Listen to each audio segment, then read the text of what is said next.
എങ്ങനെ മറന്നിടും എൻ പ്രിയ യേശുവിനെ, എങ്ങനെ സ്തുതിച്ചിടും. ആയിരം നാവുകളാൽ വർണ്ണിപ്പാൻ സാധ്യമല്ല പോയ നാളിൽ ചെയ്ത നന്മയോർത്താൽ എങ്ങനെ മറന്നിടും.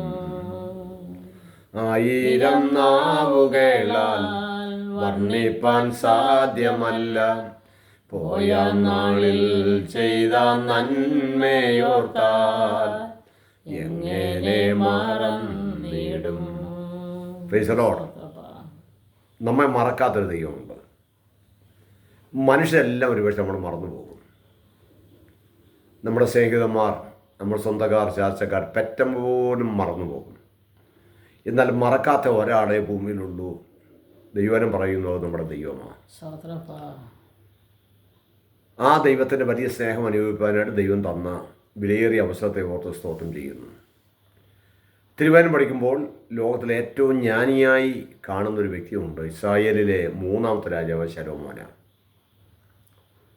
ദാവീദിൻ്റെ മകനായി ജനിച്ച് ദൈവത്തിന് പ്രീതിയുള്ളവൻ എന്ന പേരിൽ യദിദാവ് എന്ന പേര് കിട്ടി.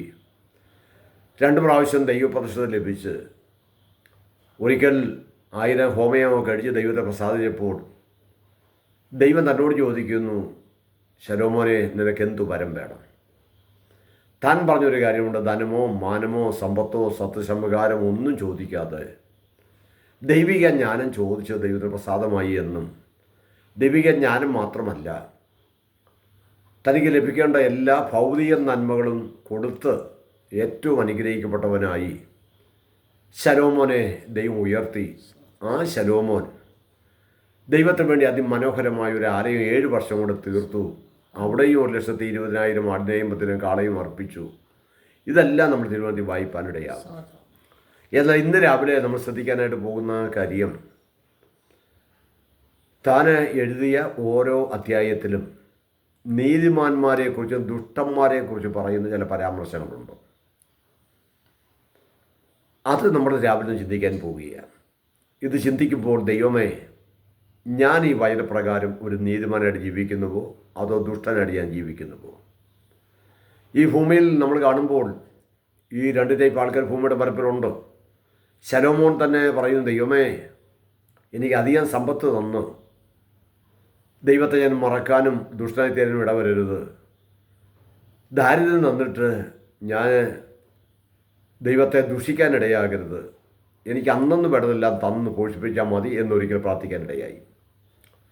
അപ്പോൾ ദുഷ്ടനും നീതിമാൻ തമ്മിലുള്ളൊരു വ്യത്യാസം വരുന്ന ദിനമുണ്ടെന്ന് മലാഖി പ്രവൃത്തി വായിക്കുന്നു. ദൈവത്തെ സേവിക്കുന്നവനും സേവിക്കാത്തവനും നീതിമാനും ദുഷ്ടനും തമ്മിൽ വേർതിരിക്കുന്ന ദിവസമുണ്ട്. നമുക്കറിയാം, ഒരു പാടത്ത് ഒരു നെൽക്കതിരിൽ അല്ലെങ്കിൽ ഗോതമ്പ് കതിരിൽ നല്ല മണികളും കാണും, പതിരും കാണും. കൊയ്ത്തോളം നിൽക്കും. കൊയ്ത്ത് കഴിഞ്ഞ് കൊണ്ടുവന്ന് മെതിച്ച് കഴിയുമ്പോൾ പതിനെ വേർതിരിക്കും. ഇതൊരു ദിനമുണ്ടെന്ന് നമ്മൾ അറിഞ്ഞിരിക്കണം. ഇന്ന് ദുഷ്ടതയോടെ ജീവിച്ചാൽ ആ പതിരിന് പറ്റിയ അനുഭവം നമ്മുടെ ജീവിതത്തിൽ വരാനുള്ള സാധ്യതയുണ്ട്. നല്ല നെൽമണിയായി നമ്മൾ ശേഷിച്ചാൽ അതിൻ്റെ ഒരു പ്രയോജനം നമുക്കുണ്ടാകും. ഈ കാര്യം അറിഞ്ഞിരിക്കട്ടെ. സദൃശവാക്യം 12-ാം അധ്യായം 3-ാമത്തെ വാക്യം വായിക്കുമ്പോൾ, ഒരു മനുഷ്യൻ ദുഷ്ടത കൊണ്ട് സ്ഥിരപ്പെടുകയില്ല, നീതിമാന്മാരുടെ വേര് ഇളകിപ്പോകുകയില്ല എന്നൊരു വാക്യം വായിക്കാൻ കഴിയും. ദുഷ്ടന്മാരെക്കുറിച്ച് താൻ എഴുതിയിരിക്കുന്ന ചില കാര്യങ്ങളും നീതിമാന്മാരെക്കുറിച്ച് പറഞ്ഞിരിക്കുന്ന ചില വാക്യങ്ങൾ ഞാനൊന്ന് ഓർമ്മപ്പെടുത്തി ഇന്ന് നമ്മുടെ നല്ല മനസ്സാക്ഷി ഉണർത്താനായിട്ട് ദൈവം ഇടയാകട്ടെ. വായിക്കുന്നു, ദുഷ്ടൻ മരിക്കുമ്പോൾ അവൻ്റെ പ്രതീക്ഷ നശിക്കുന്നു. അപ്പം നീതിമാനും മരണം അപ്പോഴൊരു പ്രതീക്ഷയുണ്ട്. അതുകൊണ്ടാണ് ദൈവം പറയുന്നത്, ഭക്തന്മാരുടെ മരണം യഹോവയ്ക്ക് വിലയേറിയാണ്. രണ്ടാമത്തെ കാര്യം, ദുഷ്ടന്മാർ നശിക്കുമ്പോൾ ആർപ്പുവിളി ദേശത്തുണ്ടാകും. ദുഷ്ടതയോടുകൂടെയൊക്കെ ജീവിച്ച് ഒരു ഭരണകർത്താവായാലും ഒരു ആത്മീയ നേതാവായാലും ദുഷ്ടൻ നശിച്ചു കഴിയുമ്പോൾ ഇത് നമ്മൾ ദൈനംദിനം കണ്ടുകൊണ്ടിരിക്കുന്ന കാര്യങ്ങളാണ്. അടുത്ത, ദുഷ്ടൻ വൃഥാ ലാഭമുണ്ടാക്കുന്നു. ദുഷ്ടൻ ശിക്ഷ വരാതിരിക്കത്തില്ല. ദുഷ്ടന്മാരുടെ പ്രതീക്ഷ ക്രോധമത്രേ.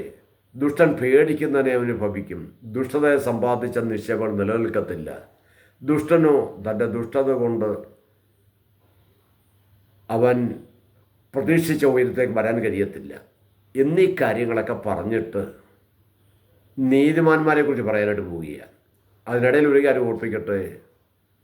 150 സങ്കീർത്തനം നമ്മൾ ബൈബിളിനകത്ത് വായിക്കുന്നുണ്ട്. അതിൽ 1-ാമത്തെ സങ്കീർത്തനം വായിക്കുന്നത് തുടങ്ങുന്നത് ഇങ്ങനെയാണ്: ദുഷ്ടന്മാരുടെ ആലോചന പ്രകാരം നടക്കാതെയും പാപിയുടെ വഴി നിൽക്കാതെയും പരിഹാസിയുടെ ഏർപ്പെടുത്തിയിരിക്കാതെയും എന്ന് പറഞ്ഞ് ആരംഭിച്ചിട്ട് അധ്യായത്തിൻ്റെ അവസാന വാക്യം പറയുന്നു, ജീവനുള്ളതൊക്കെയും ദൈവത്തെ സ്തുതിക്കട്ടെ. അപ്പം ദുഷ്ടന്മാരും നീതിയോടെ ജീവിക്കുന്ന ദൈവമക്കളും ദൈവത്തെ സ്തുതിക്കട്ടെ എന്നാണ് സങ്കീർത്തൻ്റെ ആരംഭം അവസാനം വായിക്കുക. ഇനി നീതിമാന്മാരെ കുറിച്ച് വായിക്കുന്ന വാക്യം, നീതിമാന്മാർ ഒരു നാളും കുലുങ്ങിപ്പോകത്തില്ല. പ്രശ്നം വന്നെന്നിരിക്കും, കൊടുങ്കാറ്റ് ആഞ്ഞടിച്ചെന്നിരിക്കും, പടക് തകർക്കും എന്ന് പ്രതികൂലം വന്നെന്നിരിക്കും. നീതിമാൻ ഒരിക്കലും കുലുങ്ങിപ്പോകത്തില്ല. നീതിമാൻ്റെ ഓർമ്മ അനുഗ്രഹിക്കപ്പെട്ടത്. നീതിമാന്മാരോ പച്ചയില വില പോലെ തഴിക്കും. നീതിമാൻ്റെ അതരങ്ങൾ പലരെയും പോഷിപ്പിക്കുന്ന അതരങ്ങളാണ്. നീതിമാൻ്റെ സന്തതി അപ്പം വരക്കുന്നത് ഞാൻ കണ്ടിട്ടില്ല. അവന് മാത്രമല്ല അവൻ്റെ മക്കളും അനുഗ്രഹിക്കപ്പെടും. നീതിമാൻ ഭോഷ്ക് വെറുക്കുന്നവനാണ്. നീതിമാൻ്റെ വെളിച്ചം ഇരുളിലും പ്രകാശിച്ചുകൊണ്ടേയിരിക്കും. നീതിമാനോ കഷ്ടത്തിൽ നിന്ന് ഒഴിഞ്ഞു മാറും. നീതിമാൻ കൂട്ടുകാരന് ഒരു വഴികാട്ടിയായി മാറും, അനുഗ്രഹമായി തീരും. ഇങ്ങനെ എത്ര എല്ലാം കാര്യങ്ങൾ നീതിമാനും ദുഷ്ടൻ തമ്മിലൊരു താരതമ്യ പഠനം സദസ്യവാക്യങ്ങൾ പഠിക്കുമ്പോൾ നമുക്കവിടെ കാണാനായിട്ട് കഴിയും. ഇതാരും കൊടുത്തതാണ്? നമ്മൾ ദൈവത്തിൽ മനസ്സിലാക്കുന്ന 3000 സദസ്യവാക്യവും 1005 ഗീതങ്ങളും എഴുതി പാടി ദൈവത്തെ മഹത്വപ്പെടുത്താനിടയായി. എന്നാൽ 3000 സദസ്യവാക്യങ്ങൾ ഏതാണ്ട് 900 അടുപ്പിച്ചുള്ള സദസ്യവാക്യങ്ങൾ നമ്മുടെ കരങ്ങളിൽ 28,000 നമ്മൾ ലഭിച്ചിട്ടുള്ളൂ. ബാക്കി നമുക്ക് ലഭിച്ചിട്ടില്ല, നമുക്ക് ആവശ്യമായി തന്നിട്ടുണ്ട്. അപ്പോൾ ദൈവം ഓർക്കുക, നീതിമാനും ദുഷ്ടനും എന്ന ഒരു താരതമ്യ പഠനം ഈ ഭാഗത്ത് നമുക്ക് കാണാൻ കഴിയും. നമ്മൾ ചിന്തിക്കേണ്ടത്, നമ്മൾ നീതിമാന്മാരാണ്. പ്രവർത്തിച്ച നീതീകരണം പ്രാപിക്കാൻ നമ്മൾ കഴിയുകയില്ല.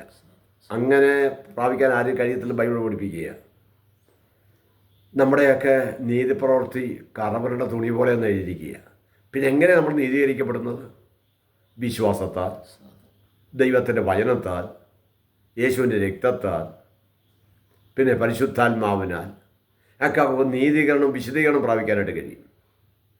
ഇങ്ങനെ പ്രാപിച്ച് ഒരു നല്ല ജീവിതത്തിന് ഉടമയായിട്ടാണോ നമ്മൾ ജീവിക്കുക? അതിനല്ല ദൈവം നമ്മളെ വിളിച്ചത്. ദൈവമക്കളെ, നമ്മൾ ദുഷ്ടന്മാരായി മാറരുത്. ദുഷ്ടന്മാരായി നമ്മൾ തീർന്നാൽ അതിൻ്റെ പരിണിത ഫലം ഭയങ്കര അപകടമായിരിക്കും.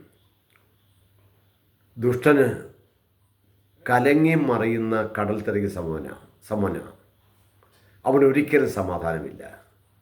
നമ്മുടെ ഉള്ളിൽ സമാധാനം, സന്തോഷം, ജീവനുള്ള പ്രത്യാശ, ഇതെല്ലാം ദൈവം നമുക്ക് തന്നിട്ടില്ലേ? നമുക്ക് നീതിയോടെ ജീവിക്കാം. ഓരോ ദിവസം കഴിയുന്നവർ കർത്താവ് പറഞ്ഞതുപോലെ, നിങ്ങളുടെ നീതി പരീശന്മാരുടെയും ശാസ്ത്രന്മാരുടെയും നീതിയെ കവിയുന്നില്ലെങ്കിൽ നിങ്ങളുടെ സ്വർഗം അവകാശമാക്കാൻ കഴിയത്തില്ല.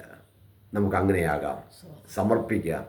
ഇന്ന് രാവിലെ ഒരു നിമിഷം കൊണ്ട് ദൈവത്തോട് പ്രാർത്ഥിക്കാം. ഞങ്ങളുടെ ദൈവമേ, ഈ ദൈവനത്തിനായിട്ട് സ്തോത്രം. ഈ വചനം ഞങ്ങൾ കേൾക്കുന്നതെല്ലാം അനുഗ്രഹമാക്കി ദൈവം മാറ്റണം.